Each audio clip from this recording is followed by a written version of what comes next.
దేవుని ఘనమైన నామమునకు స్తోత్రములు. ఈ వాగ్దానమును వింటున్న మీకందరికీ మన ప్రభువును ప్రియ రక్షకుడైన యేసుక్రీస్తు నామములో శుభములు, మా హృదయపూర్వకమైన వందనములు. ఈరోజు మీ కొరకైన దేవుని వాగ్దానము కీర్తనలు గ్రంథము 3వ కీర్తన 8వ చరణము. నీ ప్రజల మీదికి నీ ఆశీర్వాదము వచ్చునుగాక. మంచి దేవుడైన యేసయ్య ఈ మంచి వాగ్దానమును నిశ్చయముగా నేడే మనందరి జీవితములలో నెరవేర్చునుగాక. ఆమేన్.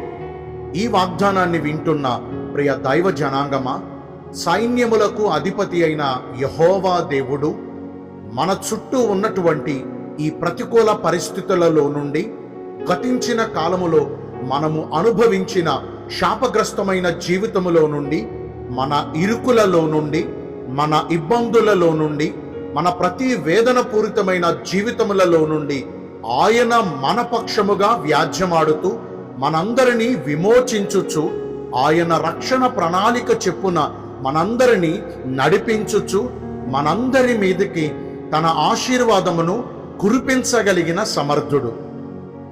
ఆశీర్వాదమునకు వారసులగుటకే ఆయన మనందరినీ పిలుచుకున్నాడు.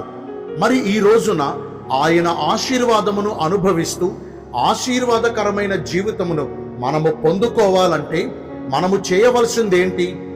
మొదటిగా పిన్నలనేమి పెద్దలనేమి ఎవరైతే ఆయన యందు భయభక్తులు కలిగి ప్రవర్తిస్తారో నిశ్చయముగా అట్టి వారిని అందరినీ ఆయన మెండారా ఆశీర్వదిస్తారు.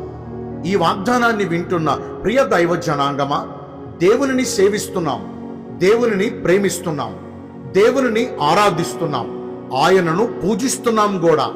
కానీ ఆయన యందు భయభక్తులు నిలుపుతున్నామా? ఆయన అంటే భయపడుతున్నామా? ఆయనకు భక్తి చేస్తున్నామా? భయం ఉంటే భక్తిని చేయలేకపోతున్నాం, భక్తిని చేస్తే భయపడి ప్రవర్తించలేకపోతున్నాం. మన దేవుడు తీర్పు తీర్చు తీర్పరి కదా. మాటుగా మనము చేసిన ప్రతి క్రియలను ఆయన బాగుగా ఎరిగిన వాడు కదా. మన క్రియల చెప్పున ఆయన మనకు తీర్పు తీరుస్తాడు. అందుకనే కదా ఆయనకు భయపడాలి. ఆయన వల్లే మనము పుట్టాము, ఆయన వల్లే మనము పోషించబడుతున్నాము. నేడు మనమున్న స్థితికి గల కారణం ఆయన కృపయే కదా. ఆయన లేకుండా, ఆయన దయ లేకుండా మనము జీవించగలమా? నిత్యము మన పట్ల తన ఉన్నతమైన కృప చూపించుచున్న దేవునికి ఏమిస్తే రుణం తీరుతుందండి? అందుకనే కదా ఆయనకు భక్తి చేయాలి. ఎందరి జీవితాలలో, ఎందరి కుటుంబాలలో ఆయన యందు భయభక్తులు కలిగి ప్రవర్తిస్తారో నిశ్చయముగా దేవుడు అట్టి వారిని అందరినీ మెండారా ఆశీర్వదిస్తారు. ఆయన ఆశీర్వాదమునకు కొలత లేదండి, ఆయన ఆశీర్వాదమునకు హద్దు లేదండి. అలనాడు తన భక్తుడైనటువంటి అబ్రహాము ఆయన యందు భయభక్తులు కలిగి జీవించాడు కాబట్టే ఆయన తనతో చెప్పిన ప్రతి వాగ్దానమును అబ్రహాము జీవితంలో దేవుడు స్థిరపరిచి అన్ని విషయములలో యెహోవా అబ్రహామును బహుగా ఆశీర్వదించారు. మరి ఈ రోజున మనకు అట్టి ఆశీర్వాదం వద్దా? మనం ప్రార్థన చేసుకునేటప్పుడు అయ్యా అబ్రహామును ఆశీర్వదించినట్లుగా నన్ను ఆశీర్వదించు అంటాము గాని అబ్రహాము నడిచినట్లుగా మనము దేవుని యందు భయము భక్తి రెండూ కలిగి ప్రవర్తించగలుగుతున్నామా? మరి ఈ రోజు నుంచి అయినా ఆయన యందు భయభక్తులు కలిగి ప్రవర్తిద్దామా? ఇక రెండవదిగా దేవుని ఆశీర్వాదమును మనము పొందుకోవాలంటే మనము దేవుని దృష్టికి పరిశుద్ధమైన ప్రవర్తన కలిగి జీవించాలి. ఎందుకంటారా? మనలను ఆశీర్వదించు దేవుడు పరిశుద్ధుడు. ఆయన మనకు తండ్రి అయి ఉన్నాడు. ఆయన పిల్లలుగా మనము కూడా ఎల్లప్పుడూ పరిశుద్ధమైన ప్రవర్తన కలిగి జీవించాలి. చాలా మంది ఒక డిసెంబర్ మాసంలోనో, ఒక జనవరి మాసంలోనో, లేకపోతే మార్చ్ ఏప్రిల్ నెలల్లోనో పరిశుద్ధంగా కాపాడుకుంటానికి సిద్ధపడుతూ ఉంటారు. కానీ మన దేవుడు ఈ నెలలకు మాత్రమే పరిశుద్ధుడా? ఆయన అన్ని కాలములకు పరిశుద్ధమైన దేవుడై ఉన్నాడు. ఆయన ఆలోచనలు పరిశుద్ధమైనవి, ఆయన పుట్టుక పరిశుద్ధమైనది, ఆయన జీవన విధానము పరిశుద్ధమైనది.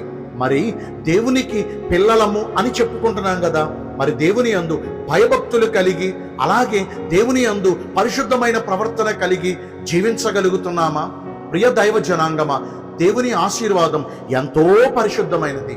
ఆయన ఆశీర్వాదము ఎవరికి పడితే వారికి ఇచ్చే దేవుడు కాదు మన యేసయ్య. ఎవరైతే పరిశుద్ధంగా జీవిస్తారో వారికి మాత్రమే తన ఆశీర్వాదములను కుమ్మరిస్తారు. ఈరోజు ఈ వాగ్దానాన్ని వింటున్న ప్రియ దైవ జనాంగమా, మనము తెలుసుకున్నాం దేవుని ఆశీర్వాదం తన ప్రజల మీద ఉంటుందని. మన మీద ఈ రోజున దేవుని ఆశీర్వాదం కుమ్మరించబడాలంటే మనము ఆయన యందు భయభక్తులు కలిగి జీవించాలని, రెండవదిగా ఆయన దృష్టికి పరిశుద్ధమైన ప్రవర్తన కలిగి జీవించాలని తెలుసుకున్నాం.